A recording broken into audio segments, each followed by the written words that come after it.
Welcome everyone to today's webinar on Connecticut's 2014-2015 budget, what nonprofits need to know. My name is Carol Buckheit, and I'm a communications officer for the Hartford Foundation for Public Giving, and we are thrilled to co-host this discussion today with the experts from Connecticut Voices for Children. And the good news is we are expecting about 100 plus folks on the line with us today. Nearly all of you represent nonprofit agencies from around the state. So clearly this is a relevant topic for us all. Before we begin, I'm just going to go over a few brief details. The first is that during our chat today, your phone line will be in listen-only mode, and that's because so many folks are on the line it would be distracting if we enabled the audio. So all of the questions that we'll be taking later on in the discussion will be through the chat feature, which is in the lower left corner of your screen. So if you have a question as we go along, or if you have a technical issue, just type it in the chat box. I should say that if you have any difficulty hearing, the first thing to do is probably to turn up the volume on your computer speakers. If you're still having problems after that, just go ahead and type it in the chat. But usually that solves most of the issues. This chat will be recorded, so we will send you slides and the full recording tomorrow in an email, so look for that. Our plan in the next hour or so is our presenters will go ahead and discuss the various budget issues. We're going to pause at least once for questions, but we're going to take the bulk of the questions toward the end of the discussion. So we'll have a good hour and a half together, but certainly hold on to your questions and type them in as you have them. So welcome everyone. We're delighted that you're here. I'm now going to get rolling and hand this off to Maria Mojica, who is the Vice President for Programs at the Hartford Foundation. Hello, and thank you, Carol. We here at the Hartford Foundation for Public Giving are delighted to be partnering with Connecticut Voices for Children, as well as several other Connecticut community foundations, to share this timely state budget information with the nonprofit communities. We are keenly aware that you dedicate countless hours providing quality services and programs to meet the needs of our state's citizens, while stretching dollars and resources in creative ways. Our hope is that today's chat will help you anticipate potential changes in revenue streams and perhaps shine a light on new opportunities for collaboration or innovation to serve your clients in new ways. The Hartford Foundation plans to offer similar learning opportunities via webinar in the future with your input. So please take a moment to complete the brief survey at the end of today's discussion. Now it's my pleasure to introduce Wade Gibson and Matt Santacroce of Connecticut Voices for Children. Wade is a Senior Policy Fellow at the Fiscal Policy Center and advocates for tax and budget policies that improve the economic, health, and educational opportunities available to Connecticut families. Matt is a policy analyst responsible for legislative outreach in a variety of issues, with a particular focus on state tax and budget issues. Thank you both for being here today, and I'll turn it over to Matt. Great, thank you so much, Maria. We're very excited to be here. Like I said, like Maria mentioned, this is Matt Santacroce. I'm a policy analyst at Connecticut Voices, and I am here with Wade Gibson, the Senior Policy Fellow in charge of the Fiscal Policy Center at Voices, which was established in October of 2012 as an expansion and an outgrowth of the fiscal work that Voices has done for some time now. So without further ado, I think we'll hop right in. So today's presentation is going to be divided into four broad parts. Just a quick run through the agenda. The first part of the presentation is going to take a look back at sort of the overall process that occurred this session in Connecticut with regards to the budget. It'll start off with a look at what the governor proposed at the beginning of this session in January, or I should say February, and then what the process was and what the road looked like to where we finally ended up earlier this month. In terms of what was actually finally enacted. And we'll start to evaluate the outcomes of this budget process, the good, the bad, and the ugly. And there are a good amount of all three. The second part of this presentation will take a little bit longer view of historical trends in taxes and spending, and how the sort of priorities and the overall mix of spending within the state budget has shifted over the past 20 or so years, and how this has contributed to rising budget challenges and rising inequality in our state. And so we'll take a look at sort of what the future challenges are around the state budgets of next year, the year after, and the year after that. We'll then get into a discussion about what a better state budget might look like, and sort of what our recommendations and what our thoughts are around that. And this centers around three main areas of discussion. The first is how do we build a better revenue system for all of Connecticut. The second is how do we build a budget that is more transparent and accessible for everybody in our state, both in and out of government. And then third, how do we set a set of budget rules and set the rules of the road such that we're defaulting and we're tilting towards investments in our future as we move towards the next budget and budgets after that. And then finally, we have the last half hour or so set aside for a set of questions and answers from you all to me and Wade and a group discussion. And I should also just mention that we will pause briefly for about 3 minutes of questions after the first part of the presentation, and we'll make that clear when that is. We at Connecticut Voices care about the budget, and why you all as folks of the nonprofit community care about the budget, or should and do care about the budget. And the primary reason for this is that this is the main vehicle through which the state as a society and we as a democratic society set our priorities for public spending and investments in our state. It truly is the reflection of what we feel our state should look like now and into the future. And it does set these priorities, but especially and increasingly in today's sort of zero-sum and stagnant economic environment, these priorities and the debate around these priorities require multiple trade-offs around among and between things like education and public safety, transportation and public health, and this truly represents the crux of the budget debate in our state. What do these trade-offs look like, and how and when do we make them? And ultimately, these trade-offs do have significant and profound ramifications and consequences for the kind of state that we live in today, the kind of state that we live in tomorrow, and the kind of state that our kids will live in. Will it grow and be prosperous, or will it sort of stagnate and be less prosperous? And these are the sort of most important consequences of where we end up during the state budget debate that we'll talk about right now. And so I think we'll take a quick minute and we'll talk very briefly about Connecticut's budget process. And I should just note that this budget process is one that occurs in odd-numbered years, like this one that we're in right now. Connecticut operates on a 2-year biennial budget cycle, and so this budget cycle occurs in 2013, and it will occur again in 2015. And so just bear that in mind as we move through this. So in the run-up to the legislative session, which this year began on January 6th, legislative government agencies in the executive branch and elsewhere get together and they submit to the governor's office, the Office of Policy and Management, the governor's main budget office, their requests for their agency budgets for the upcoming cycle, given what they see as their increased service needs, as their increased caseload demands, and this sort of thing. And this occurs mainly in the summer and the fall of the year leading up to the budget cycle. So in this case, summer and fall of 2012. In the fall and the winter, the governor's office and the Office of Policy and Management get together and they sort of synthesize and digest these agency requests and formulate them together into what ultimately becomes the governor's budget proposal, and that is presented formally shortly after the legislature begins session.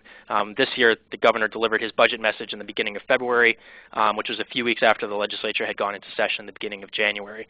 So the governor releases his budget proposal, often to much fanfare, and after that, the legislature truly takes hold of the process.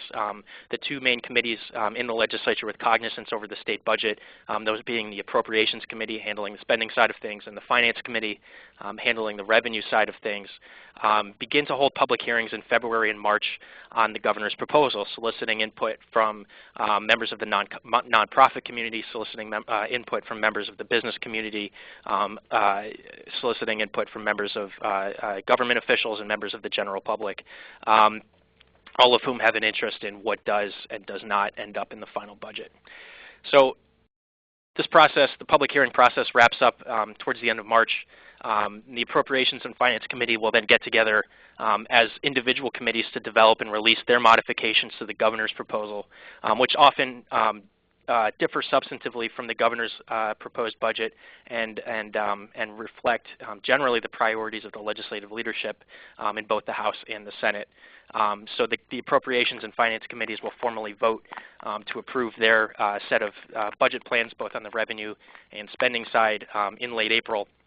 And once this happens, there are substantive negotiations that then occur between legislative leaders in the House and Senate and the governor's office, given that the legislative budget at this point often differs substantively from what was proposed by the governor. So these negotiations often occur in April and May. This year they took much of that time. And in theory, the legislature will pass a final budget by the time the end of the session rolls around in the beginning of June. And this year we were fortunate enough to have a budget on time and in fact ahead of schedule. And then on July 1st, fiscal year 2014 will kick in and this new budget will take effect. Connecticut works on a June 30th, I should say July 1st to June 30th fiscal year. So when July 1st kicks in, we have the new budget taking effect. So that's the process.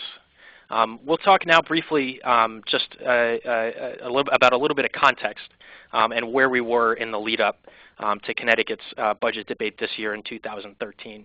And to start off this conversation, I think it's important that we just put things in context about where we were. And this chart, this slide here sort of breaks down the overall makeup of deficit closing action taken as a result of this most recent recession, the one we're just now coming out of, and compares it to the budgets driven by deficits in the early 2000s. So this would be the fiscal year 2002 through 2003 budgets, and in the early 90s, late 80s and early 90s, so the budgets in fiscal year 1989 through 1992. And so what we see is even given substantial revenue increases taken in Governor Malloy's first budget, so the budget that was passed in 2011, we still see an overall breakdown that basically reflects that Connecticut has raised revenues less in response to this recession and cut expenditures just about as much or more than we have in the previous two economic downturns. And we also have relied, earlier in this budget crisis that began, has dated back, frankly, to 2009. We've relied more heavily on the rainy day fund as well than we did in the early 90s. But what's really important to take away here is that the hole that we've had to close is frankly much bigger. And so the action that we've taken, put in context, however, is not necessarily unusual, and in fact is business as usual compared to other recession-driven budget deficits.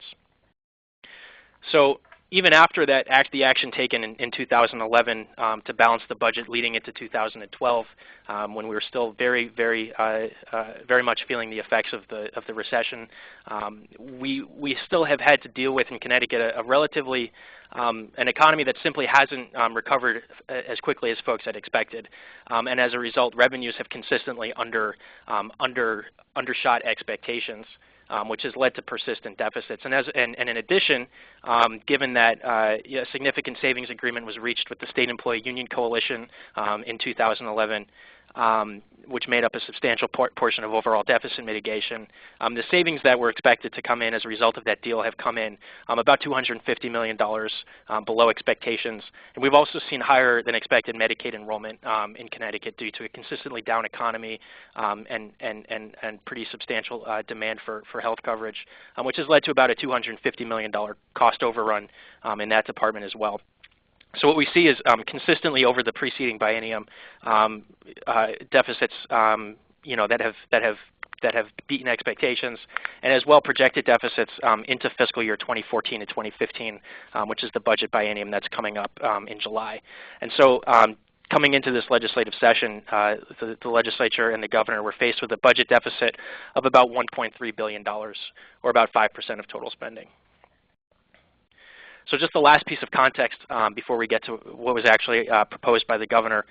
He, in the run-up to this session, was quite vocal about not considering any new taxes as a deficit mitigation strategy. And in addition, the state employee union negotiation agreement that I just mentioned was not on the table for discussion either. And so what we see as a result are relatively limited options for closing the deficit, and this leads very quickly to the conclusion that a large part of the deficit mitigation strategy for this time around was going to involve significant spending reductions. And this was very much reflected in what the governor proposed at the beginning of the session in February.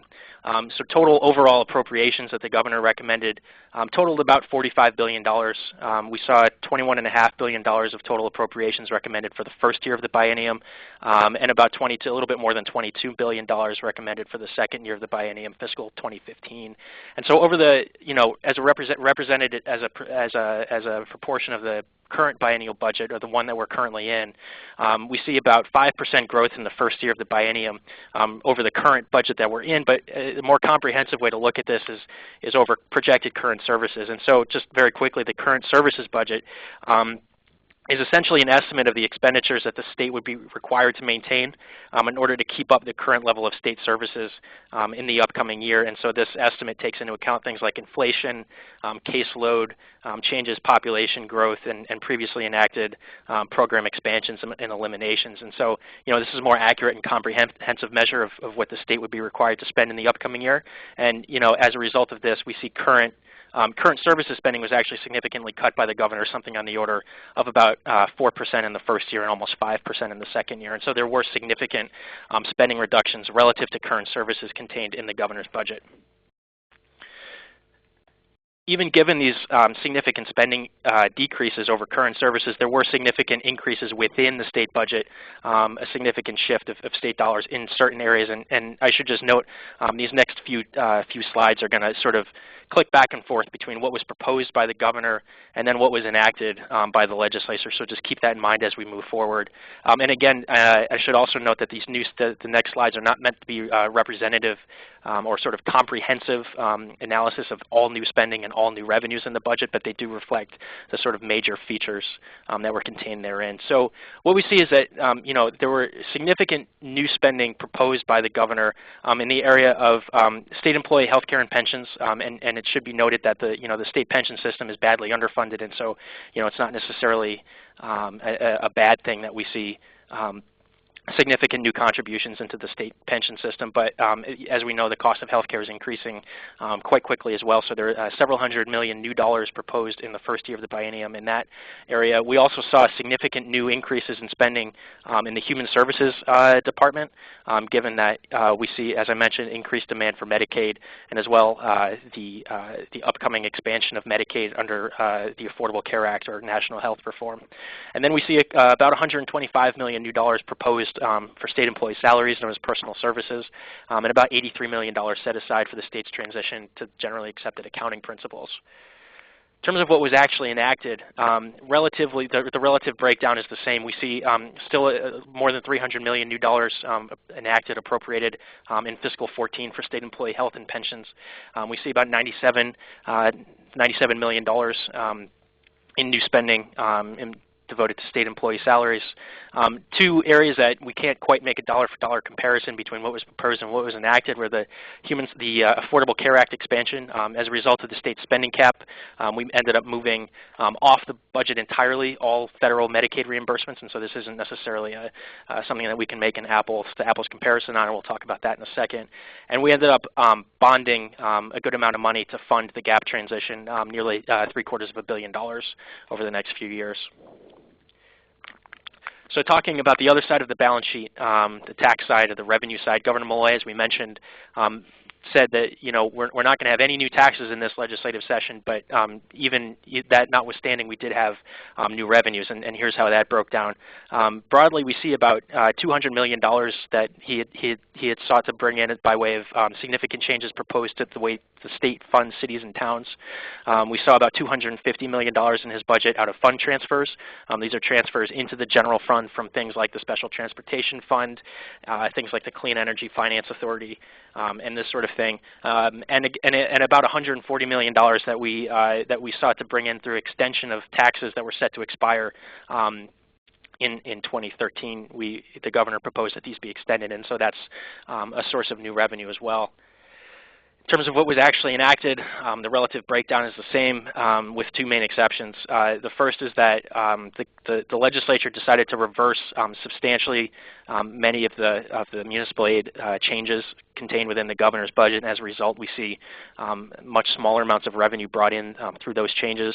But we do see a greater reliance on fund transfers overall in the proposal that the legislature ultimately enacted. And so, a couple examples of these: the legislature decided to transfer into the general fund about $250 million out of the transportation fund. That was by far and away the largest transfer, as well as about $30 million, just as another example, out of the Clean Energy Finance Authority, a fund dedicated to financing clean energy and energy efficiency in our state. They transferred about $30 million into the general fund for the purposes of funding ongoing expenses in fiscal 2014, as well as something we've all heard a lot about, I'm sure, the implementation of Keno, gambling game in our state, which will bring in about $30 million over the course of the next 2 years. So just talking briefly about the three main policy areas that the budget sort of sought to change or was mainly geared towards, those being education and overall school reform in Connecticut, town aid, and health, Medicaid, and the Husky program. So we'll talk about these in quick succession.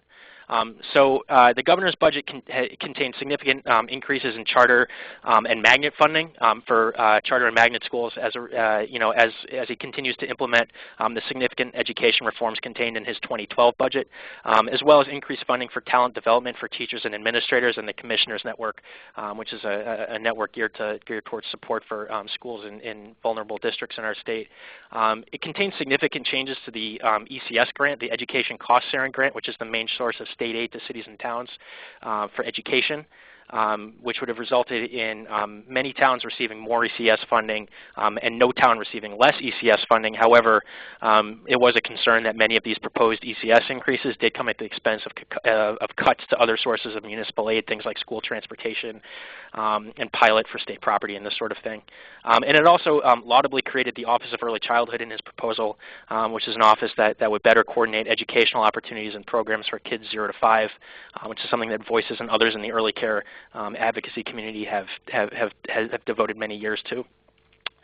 So looking at what actually passed, the legislature did agree to these increases in charter and magnet funding, as well as talent development in the Commissioners Network.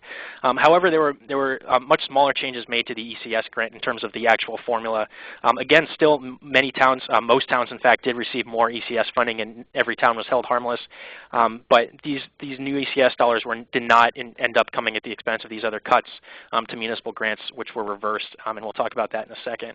And it bears mentioning that the Office of Early Childhood was funded in the budget through transfers in from other state agencies like STE and the Department of Social Services. However, the enabling legislation or the bill that would have created the office itself did not pass by the end of the session, and so we're trying to figure out how we actually go about implementing this office. But it's still a significant step in the right direction that it was funded. As I mentioned, town aid saw significant changes proposed in the governor's budget. So the governor's budget would have eliminated the payment in lieu of taxes for state-owned property, which many towns depend on, and replaced that money with new ECS funds, which would have been devoted specifically to education and not to general discretionary spending on the part of cities and towns. It would have also eliminated a source of funding that many towns receive out of the Mashantucket, Pequot, and Mohegan grant, which is funded largely through taxes on gambling revenues, and replaced it with funding with bonded money for local capital improvements, also known as LoCIP grants. These are grants that the state makes to cities and towns for things like school buses and fire trucks and new police stations. And so again, something that goes from a source of discretionary state aid to cities and towns, something that towns can use for basically whatever they want, and replace it with something that was a little bit more targeted.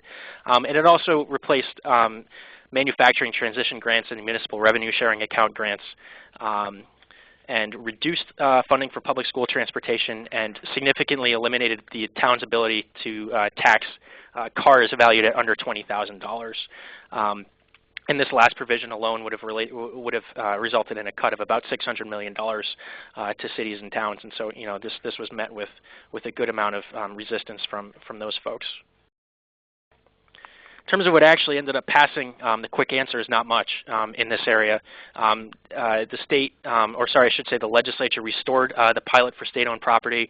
It restored the transfers from the Mashantucket Pequot Mohegan grant. And just skipping down to the end, it ended up rejecting, the elimination of the property tax for cars under $20,000. And so many of these, as I mentioned, many of these dramatic changes were ended up not coming into effect in the final passed budget. Just taking a look what happened in Greater Hartford, this table aggregates the sort of towns in each of the Community Foundation catchment areas. And so we see about, in the towns that fall into the purview of the Hartford Foundation, we see about $10.7 million in overall new education money, new ECS money in the Hartford Foundation region, an increase of about 2.3%. And on net total, we saw about $11.2 million, and this does include the ECS money, about $11.2 million in new total town aid, an increase of about 1.9%. So a significant increase across the board for towns in Greater Hartford. And just finally, talking about the changes that were proposed to Medicaid.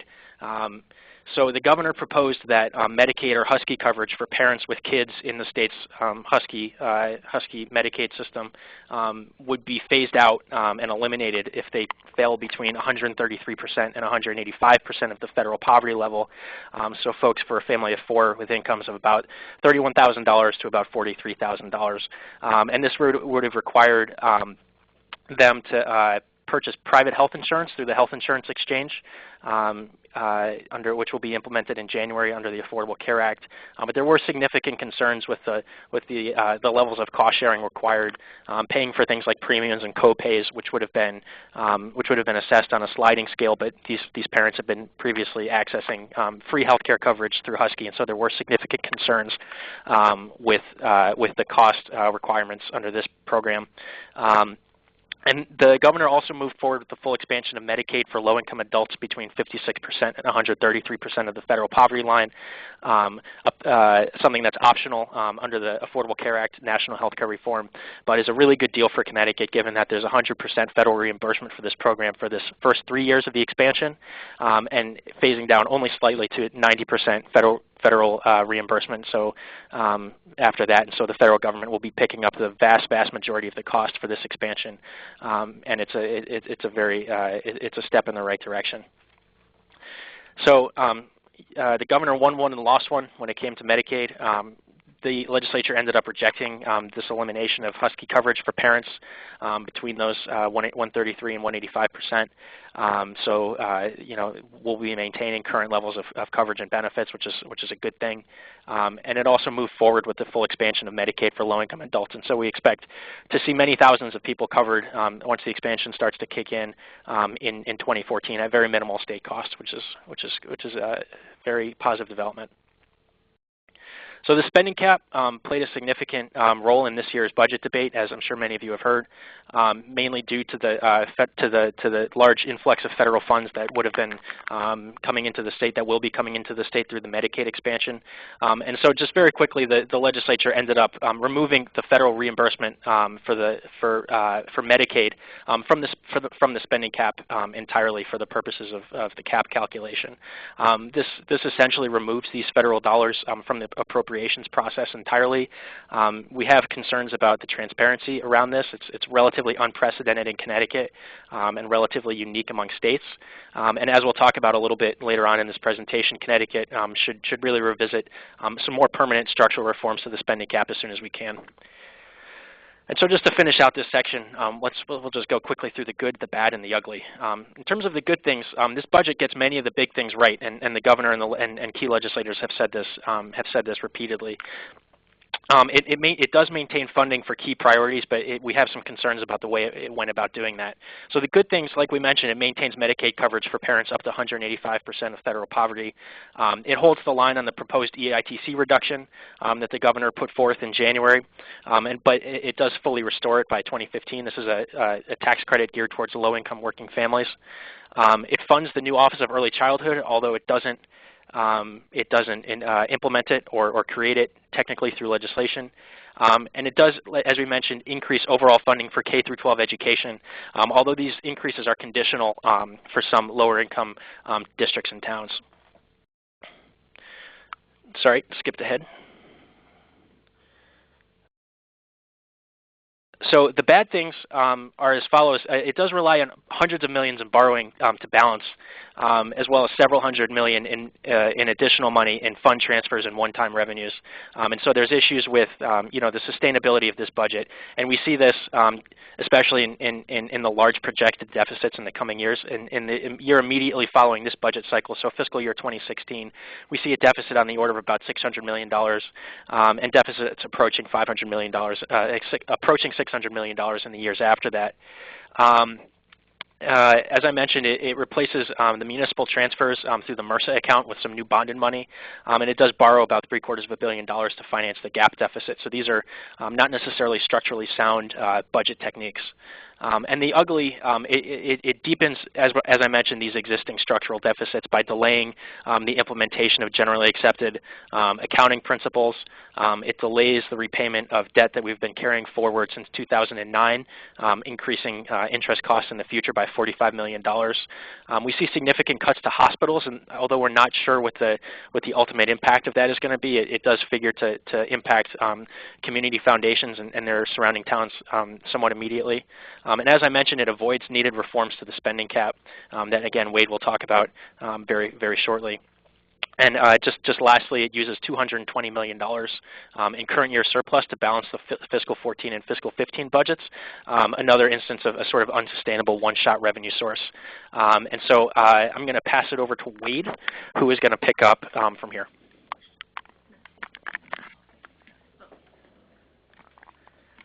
Good afternoon, folks. This is Wade Gibson from Voices. I'm going to take questions in just 1 second. So if you all would like to type some questions into the chat, I will continue summing up what Matt just said before transitioning to the next section. The two main takeaways, what we have seen on this budget is, one, that it leaves very few reserves for a rainy day. This is a 2-year budget, and the Office of Fiscal Analysis has projected 3 years after that. And we see deficits essentially as far as the eye can see. But the state, unfortunately, doesn't have anything left in our rainy day fund. There's a $1.4 billion fund that we had going into the last recession that's no longer there. We also have a variety of the one-shot revenues that Matt talked about that sort of lead us off a cliff at the end of the 2015 year. And so if there's a recession sometime over the next 5 years, we don't really have anything in the tank, and we're going to be left with some very difficult choices. To explain this, I think, in layman's terms, basically it is as if a family had trouble making ends meet, and so they got rid of their health insurance and their car insurance and said, well, I balanced the books. Well, we have balanced the books, but we don't have anything in reserve should there be a bad event like the recession that hit in 2008. The second thing we find concerning in this budget is that it's become harder and harder for the state to make investments in the future. By and large, we've managed to preserve priorities that are important to the people of Connecticut in this budget, but we've had to resort to harder and harder efforts and trickier and trickier budgets to make it work. Our tax system continues to erode because of changes in our economy.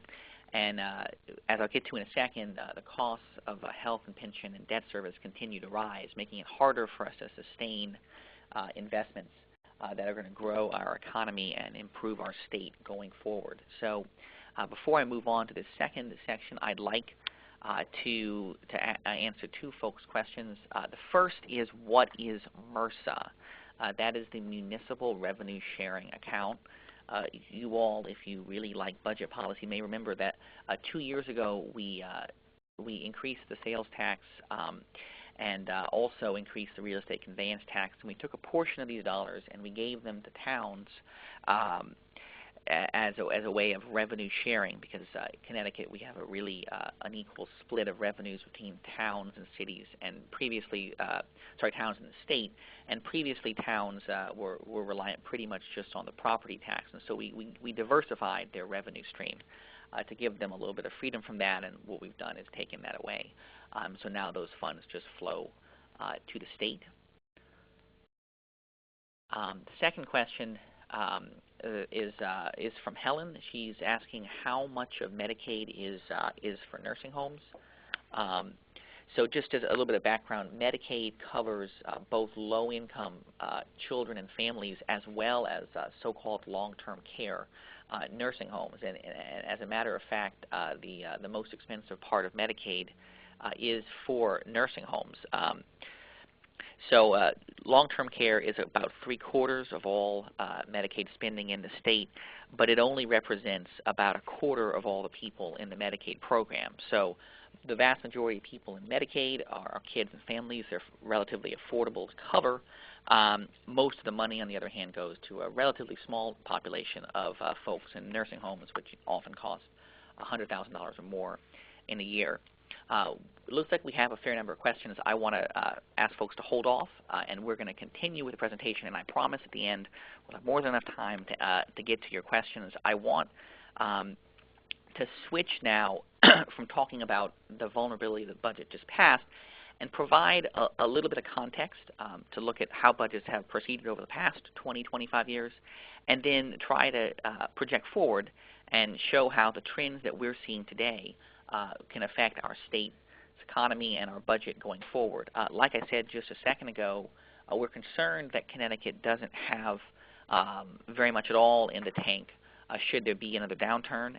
And we're particularly concerned that the state is having a harder and harder time making investments in the future, investments like education or children's health, making transportation investments that would link us to global markets in New York and Boston and elsewhere.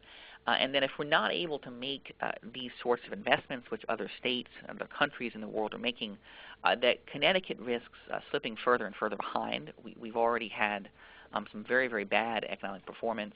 It was just in the news last week that Connecticut had the 50th, the worst economic growth last year. We're actually technically are still in a recession. The economy did not grow in either 2012 or 2011 here in Connecticut. At the same time that we are one of the most unequal states, growing more unequal. And if we're going to be able to push back against these trends and broaden opportunity and grow our economy, we're going to need to be able to make investments, which we are finding harder and harder to make currently in our state budget. So to provide a little context for that, I'm going to start by talking about state spending historically. So if you look at the graph which just appeared on your screen, you'll see state spending, and this is as a share of personal income. Personal income or state GDP is another metric. They're almost identical, is the sum of all the income in the state. And so what we're saying is of all of the money that people earn in the state, how much of it goes towards public spending at the state level. And what you see is that there has been essentially flat growth in state spending over the past 2 decades. The state has not grown as a share of our economy. Rather, it's actually stayed quite flat. You'll see the plateau that starts in 1992 and goes to the right. You can see there's these little spikes in the early 90s and again in the late 2000s because what this metric is spending as a share of the economy. If the economy dips, spending, even if it stays constant, goes up. And so what you see at this graph here is that spending as a share of the economy went up slightly before returning back to normal and went up slightly again. And since we still haven't had a big rebound in personal income, it remains slightly elevated, but as soon as spending recovers, it should come back down. The next slide shows taxes as a share of personal income. And you see the same story here, which is to say that looking at the top line figure, taxes as a share of the economy have stayed roughly constant for the past 20 years. Just like spending seems to spike during downturns, taxes seem to go down, and in fact they do.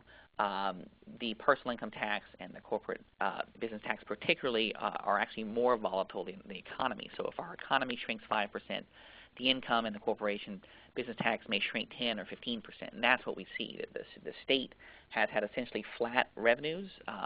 Tax revenues have grown in tandem with the economy, with dips when the economy also dips. So the takeaway here is that state government is not bigger than it used to be. It's actually been, over the past 2 decades, quite constant in its size. As our economy has grown, the state government has grown.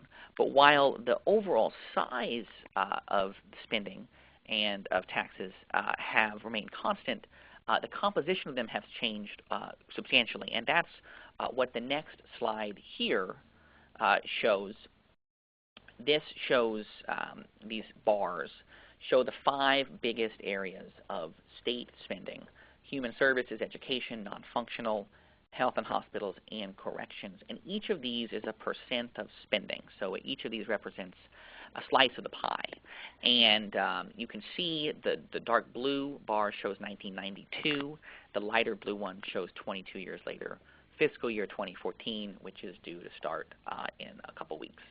And what you see is that 20-some years ago, the state spent human services and education nearly 2/3 of the budget in some sort of investment, whether it was improving children's health or K-12 education or higher education, some sort of investment in people. And that has fallen quite substantially from around 63-64% to the low to mid-50s. Of note, human services here actually includes the entire Medicaid program. So even though Medicaid expenses have gone up because all sorts of other human services spending have gone down dramatically, the overall change in human services is actually negative. So human services and education, particularly education, have fallen substantially as a share of the budget, those pieces of the pie.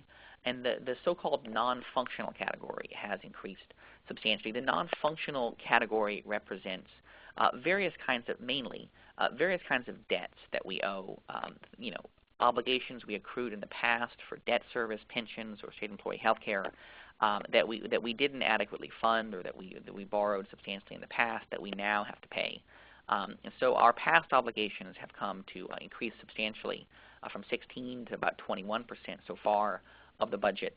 And given how we've structured pension obligations here in Connecticut, the payback on the pensions is a sort of hockey stick, and so we're starting to see a big run-up in pension costs as well. And so one of the concerns that we have here at Voices is that the state, while it hasn't managed to sustainably increase revenues or spending, as I said, those have stayed quite flat, the composition of the spending is changing considerably, shifting away from investments in people like human services and education. The same is also true, incidentally, of the transportation fund, which is not shown here. That's a separate fund. And it's shifting more towards paying for past decisions that we made, such as our decision to not adequately fund the pension system. And this is troubling because in a state like Connecticut, which has really pretty grim economic performance and rising inequality, we need to be figuring ways to increase our investment, not figuring ways how to have it as small of a decrease as possible. What you can see in this next slide is data that came out last week from the federal government, the Bureau of Economic Analysis, and you can see the percent change in real GDP, so the size of the economy, in every state. Connecticut ranks 50th. The dark blue states are those that grew the fastest. You can see that both blue states and red states have grown robustly. Texas grew at nearly 5% last year, and California grew at 3.5%. But that Connecticut had, as a matter of fact, negative growth. We had negative 0.1% growth last year, and they actually revised our 2011 figure. It also was negative. So the state economy has not actually grown since 2010, when it did briefly grow. And so we have a very, very, very weak economy. And what we also have is a substantial run-up in inequality. Believe it or not, Connecticut was not always unequal. 35 years ago, Connecticut was actually one of the least unequal, one of the most equal states in the country. What you can see in your slide here is that Connecticut used to rank 42nd or 46th, depending on the metric, in inequality. We were one of the most equal states. And now, flash forward 30 years to right before the recession, and we were one of the very most unequal states. The interesting thing about this slide is it shows a great run-up in inequality, but it only portions the population into fifths. So we're not even looking at the top 1%. So what this shows more than anything else is how the erosion of manufacturing in Connecticut hollowed out the middle class. The folks at the top fifth that we're comparing to the middle fifth, to qualify for that, we're just talking about $100,000 a year. So there's been a huge separation between folks making $100,000, $200,000, $300,000 a year and the middle and lower middle class in Connecticut, which has eroded substantially. Now, at the same time that that has been caused by the decline of our manufacturing base, there's also been a substantial run-up in inequality at the very top. The top 1% of people in Connecticut have actually pulled apart from even the few percentage of people below them. The top 1%, we're talking about people making around $1 million a year as a minimum, and they have been pulling apart substantially in their income from the people making in the low to mid six figures. And so there's basically been a separation between both the middle class and the professional class making $100,000, $200,000 a year, and then there's been an even larger separation between those folks and the folks working at hedge funds and financial firms in places like Fairfield County. So Connecticut, at the same time that our economy has been performing quite slowly, has been pulling apart in a way that fewer and fewer people are able to access the sorts of careers that would provide them, solid earnings and great prosperity. One of the interesting things about Connecticut is that while we are very unequal, we don't actually tax the rich a higher proportion of their income. Now, this is what happens at the federal level. You can see in this graph that as folks move up the income scale at the federal level, we tax a greater proportion of their income. But here in Connecticut, we do the reverse, and we actually tax people at the top 1%, 5.5%, which is approximately half the rate that we tax folks at the lowest 20%. So while our economy has been pulling apart and also slowing down, we're actually taxing folks at the bottom a substantially heavier burden than we are taxing folks at the very top. This is due to two chief factors. One of them is the sales tax, which is quite regressive because folks at the bottom spend almost every dollar they get, and so they pay the full 6.25% effectively on their income, whereas folks at the top save a great portion of their income and don't pay very much in sales tax. It's also due to the state's property tax, which is quite regressive because we tend to tax poor places more on the property tax and rich places less, which is what you can see in this chart right here. This shows the 169 towns in Connecticut, and the red areas have the highest taxes. Hartford actually has the title as the highest property tax rate in Connecticut. The equalized mill rate, which is what you use to compare across cities, was around 30 in Hartford. That translates to about 3% on all the property in the city. This compares to the equalized mill rate in places like Greenwich and New Canaan, which was under 1%. This, you may have heard recently, comes up particularly with respect to the car tax. The same tax for the same car may be taxed 4 or 5 times more if it's sitting in Hartford than if it's sitting in Greenwich, even though the car is worth the same. But the concerning thing is that we are taxing those places with the highest poverty, as you can see with this slide, the highest on the property tax. And so if you overlay those places with the big dots with the most poverty, you see they map really quite clearly on to the places that pay the highest property taxes. Now, if I were to go and give you 3 or 4 more graphs with health disparities or folks who crime rates or any manner of social metrics that show how well people are doing, you'll see that the same places with poverty and poor education outcomes and higher crime and poorer health also tend to be the places that have the highest poverty and the highest taxes on the property tax. And what's particularly concerning about this is that as we talk about ways to reverse the state's poor economic fortunes and to tackle rising inequality in Connecticut, the state cities are really front and center.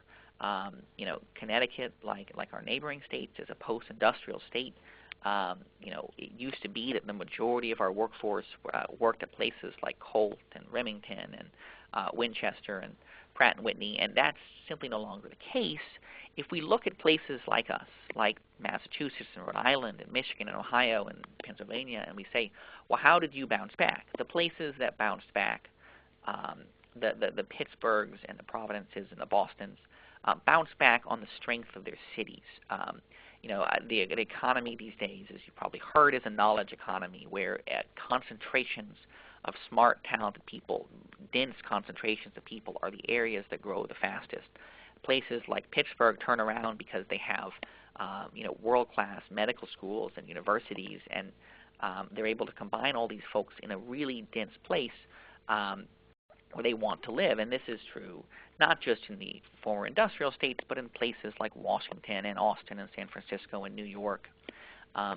Connecticut's problem is that those areas that we have that could spark this sort of growth, Hartford, New Haven, Bridgeport, are some of our most blighted areas. And so the state, through the structure of our property tax and our zoning and some other issues, is in effect handicapping the very places that we would hope to rely upon to bring back our economy. So what we have, in essence, is at the state level, it's becoming harder and harder and harder to make and sustain investments in education and human services and transportation that would be able to pull our economy forward at the same time that our tax structure, particularly the property tax, is holding back the same places that we would hope to rely upon to drive this recovery.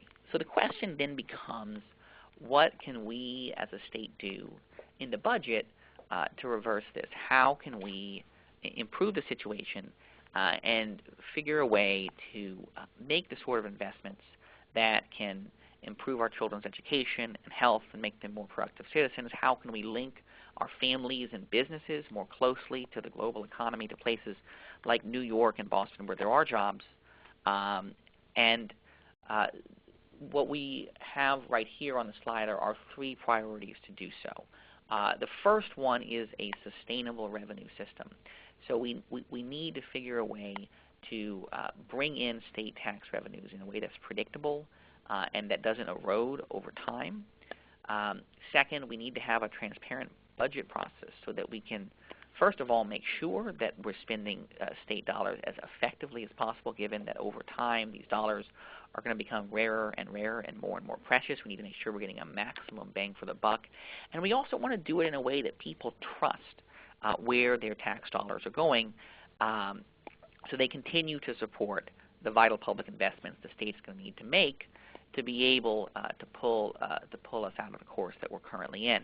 And the third component is budget rules that prioritize precisely these sorts of investments.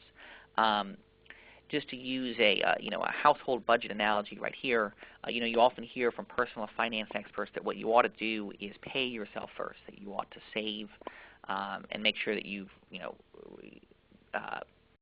taken care of your retirement and your children's college before you decide how big of a house you can afford to get a mortgage on, or how much you can eat out and how many cars you can own, that sort of thing, that you pay yourself first. And in Connecticut, too often, we don't pay ourselves first. We don't make public investments in transportation and education like I've been discussing because those aren't number one in how the budget prioritizes investment. We often have as our top priorities in the budget either paying down debts that we owe to other people or other areas of spending which don't generate the same return for the state going forward. And so one of the things that we want to do is figure out how we can restructure the rules governing the state budget so that Connecticut is over time able to steer more and more of our public dollars into investments which can grow our economy, and by growing our economy, grow our budget and allow us to steer even further resources into these investments and create a sort of virtuous cycle. So these are the three components that we think are important to a better state budget. To tackle the first, a sustainable revenue system, there are three chief parts to this. first is offsetting volatility in the personal income tax. I think I alluded earlier to the fact that the income tax is more volatile than the economy, and we are fairly reliant on the personal income tax now to generate revenues. And so an important piece will be offsetting volatility in the PIT by increasing the size that we are permitted to keep in our budget reserve fund, our rainy day fund. Right now, we're only able to keep around $2 billion in that fund, and we think that given how the state has performed with recession, there ought to be more freedom to put money away for a rainy day.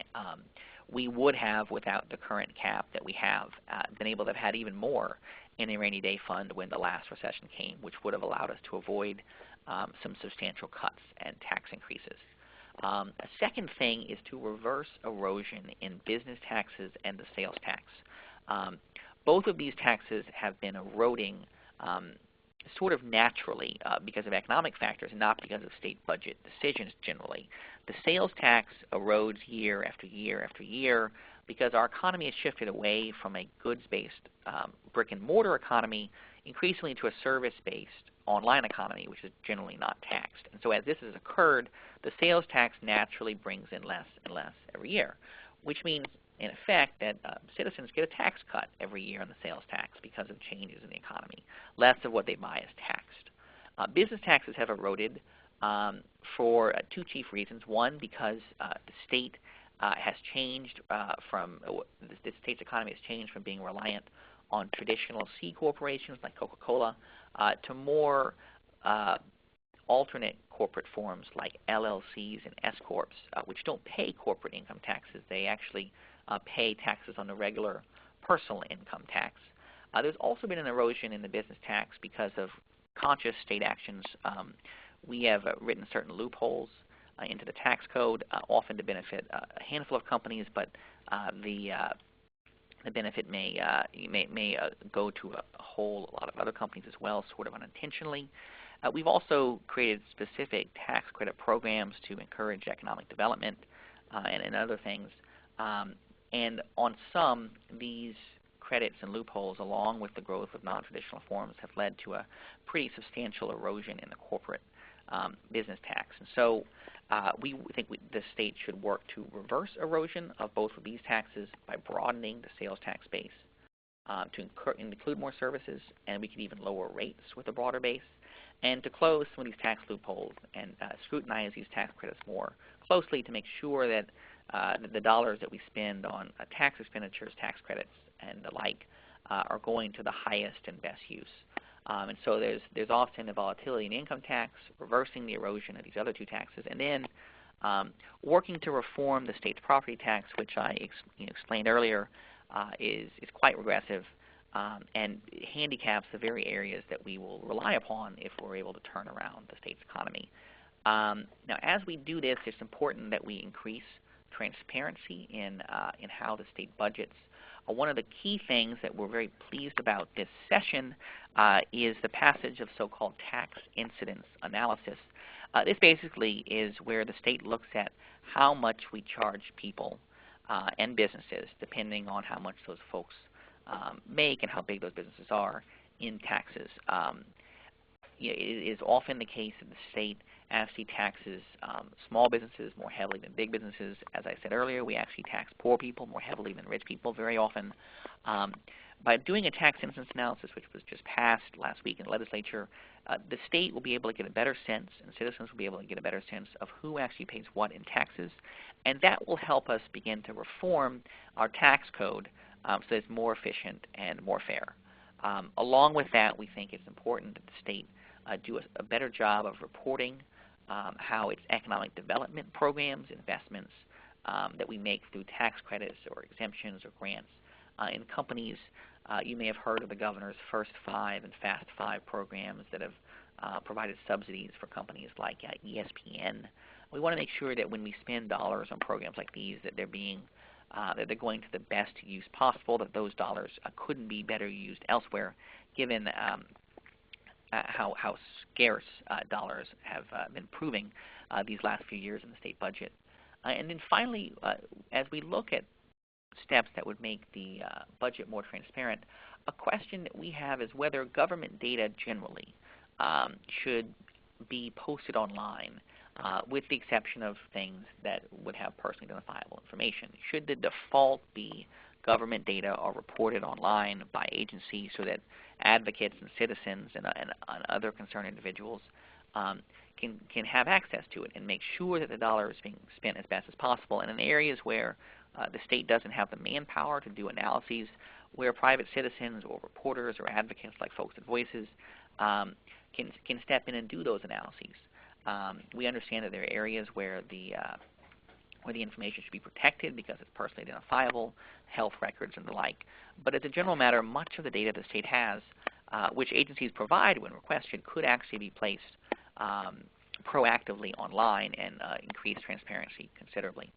The final point that I have is how do we craft budget rules that prioritize investment within the state budget? I was talking earlier about how a household budget works and how important it is to pay yourself first. And so the question is, how can Connecticut within its budget alter the rules so that we pay ourselves first, that we make sure we put away for the future before we decide how much we can spend today.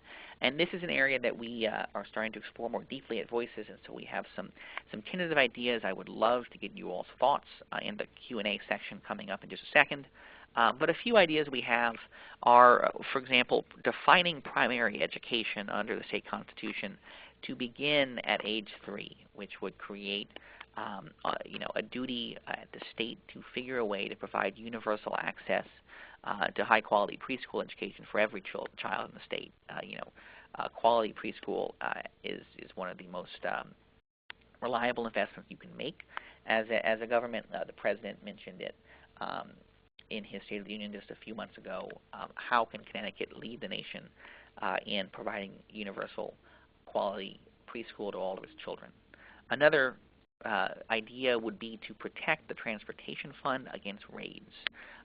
Very often this year included, when the state runs short of funds, we drain monies out of the transportation fund to plug operating expenses. The transportation fund is funded by the gas tax, and it represents really important investments in the state's future, high-speed rail or just faster commuter rail, linking Connecticut, linking the Hartford area, for example, down to New Haven and on to New York with regular commuter rail, linking New Haven to New York. I mean, one of the stats that has always amazed me is that it's actually slower today to take commuter rail from New Haven to New York City than it was in 1906.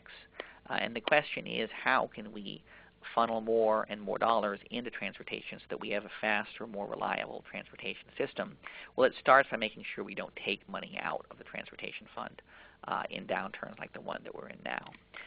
Final suggestion that we have is modernizing the state's spending cap so that it doesn't retard investment during economic recovery. It's one of the big issues that Matt alluded to earlier, is that the state spending cap made it very hard to accept, in essence, free money from the federal government to expand Medicaid under the Affordable Care Act, under Obamacare.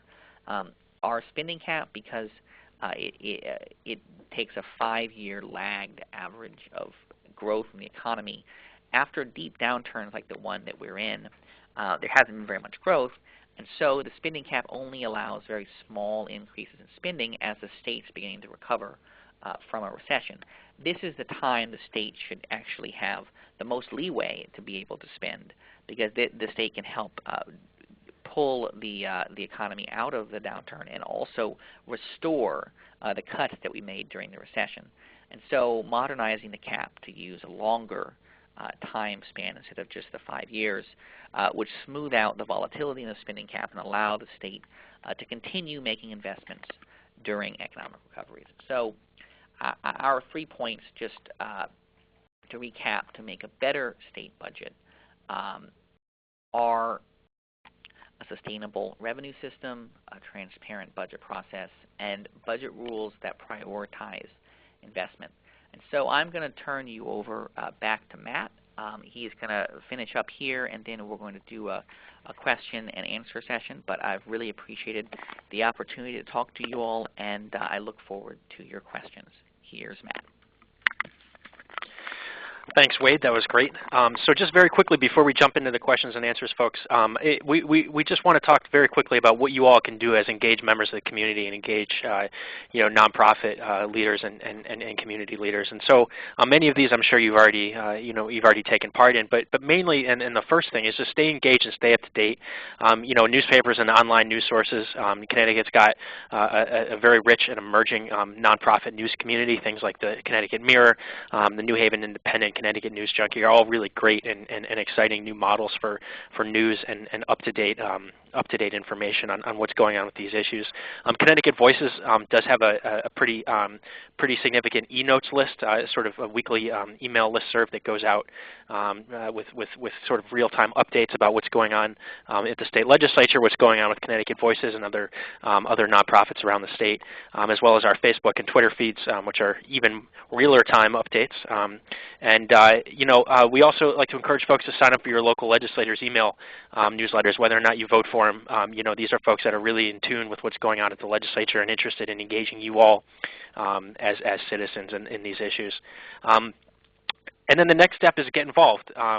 We encourage folks all the time to attend forums at the legislature, to testify in person at the legislature, and it's really important to do things like write email or call and even visit your legislator at every level of government, from town council on up to U.S. Senate.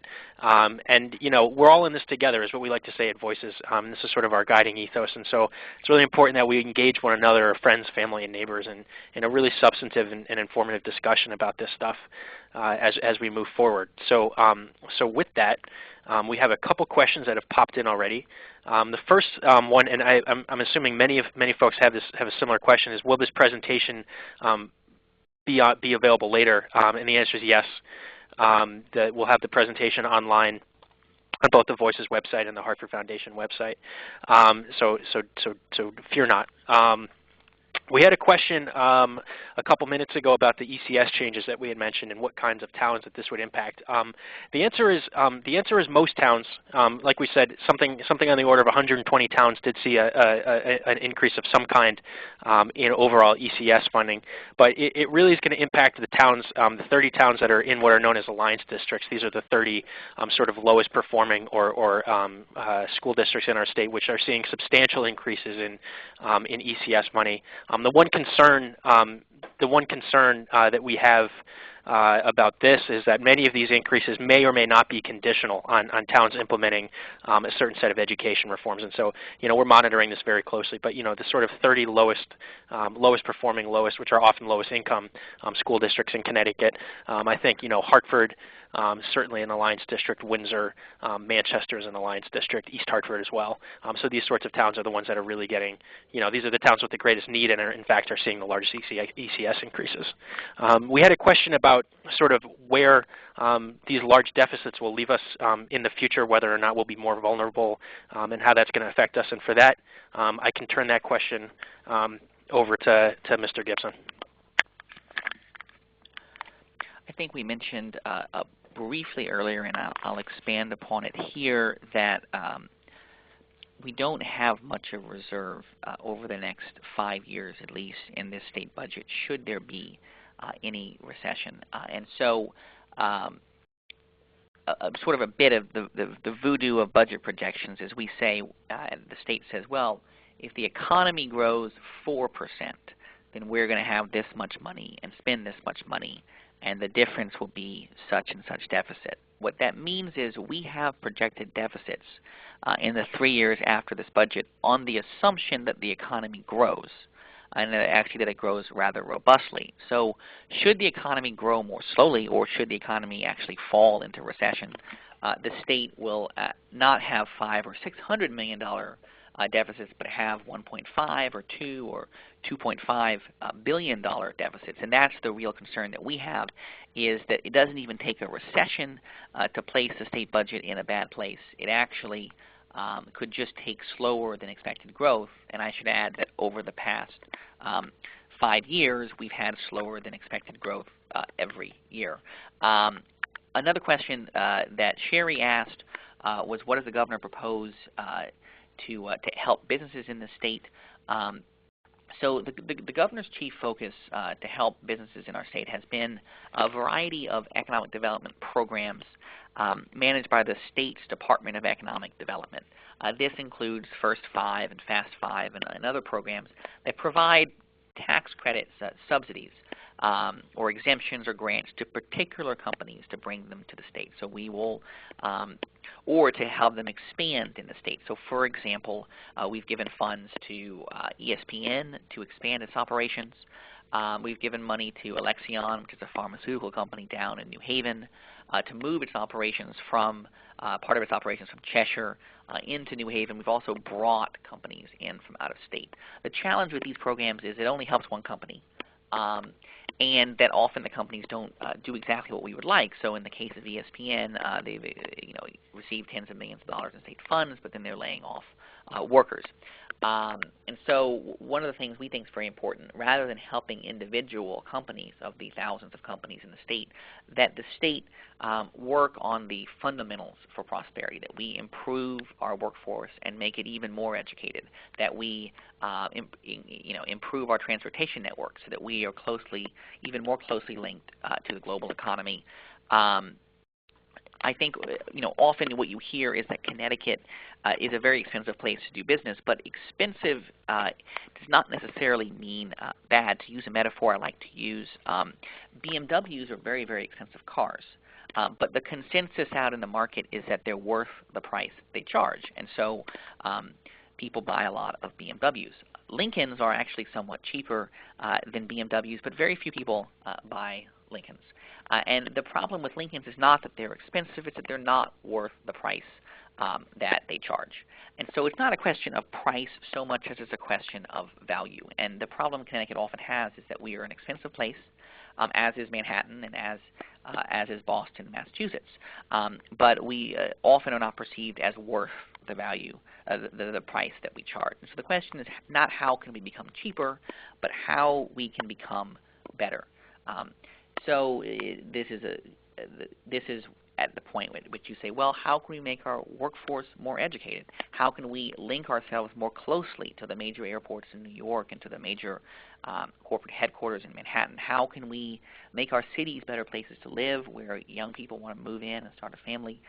The problem Connecticut has is a quality problem, and that isn't something that you can address with discounts for one company or another, just like Lincoln can't address its quality problems by discounting cars in the lot. What you need is to simply make better cars, to make Connecticut a better place to live and a better place to start and grow a business. And that means investments in education and higher ed and transportation and the like. And that's our big concern with the state budget is the difficulty that we've had in making and sustaining these sorts of investments.